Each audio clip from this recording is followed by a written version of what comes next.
دوستو یہ فضل اعمال کی بیان سنو، اس میں ہم سب کی کامیابی ہے۔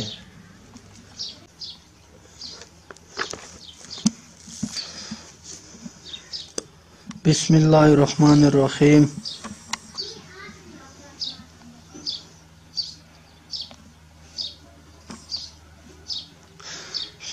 سردی کے موسم میں درختوں کے پتے ایسے کثرت سے گرتے ہیں کہ بعض درختوں پر ایک بھی پتا نہیں رہتا۔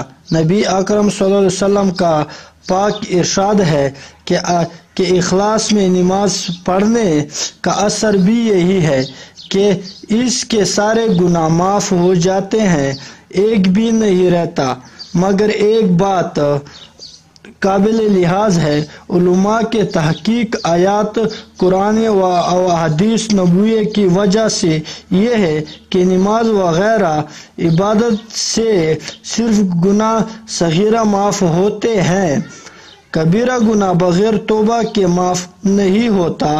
اس لیے نماز کے ساتھ توبہ و استغفار کا اہتمام بھی کرنا چاہیے، اس سے غافل نہ ہونا چاہیے۔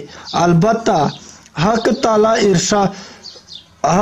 تعالی شانہ اپنے فضل سے کسی کے گناہ کبیرہ بھی معاف فرما دیں تو دوسری بات یہ ہے۔ ابو عثمان رضی اللہ تعالیٰ عنہ کہتے ہیں کہ میں حضرت سلمان رضی اللہ تعالیٰ عنہ کے ساتھ ایک درخت کے نیچے تھا۔ انہوں نے اس درخت کی ایک خشک ٹہنی پکڑ کر اس کو حرکت دی، جس سے اس کے پتے گر گئے۔ پھر مجھ سے کہنے لگے کہ ابو عثمان، تم مجھ سے یہ نہ پوچھا کہ میں نے یہ کیوں کیا۔ میں نے کہا بتا دیجئے۔ کیونکہ انہوں نے کہا کہ میں ایک دفعہ نبی اکرم صلی اللہ علیہ وسلم کے ساتھ ایک درخت کے نیچے تھا۔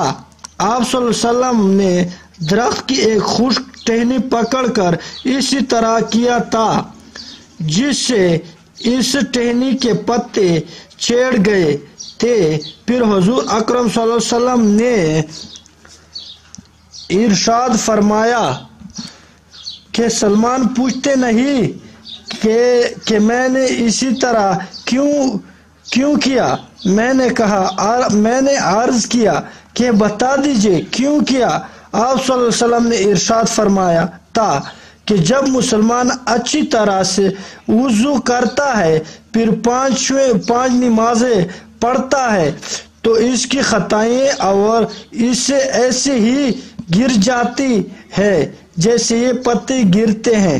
پھر آپ صلی اللہ علیہ وسلم نے قرآن کی آیات تلاوت فرمائی، جس کا ترجمہ یہ ہے کہ قائم کر نماز کو دن کے دونوں سروں میں اور رات کے کچھ حصوں میں، بے شک نیکیاں دور کر دیتی ہے گناہوں کو۔ یہ نصیحت ہے نصیحت ماننے والوں کے لیے۔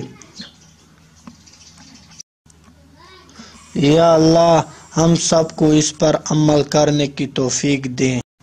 یا اللہ ہم سب کو اس پر عمل کرنے کی توفیق عطا فرما۔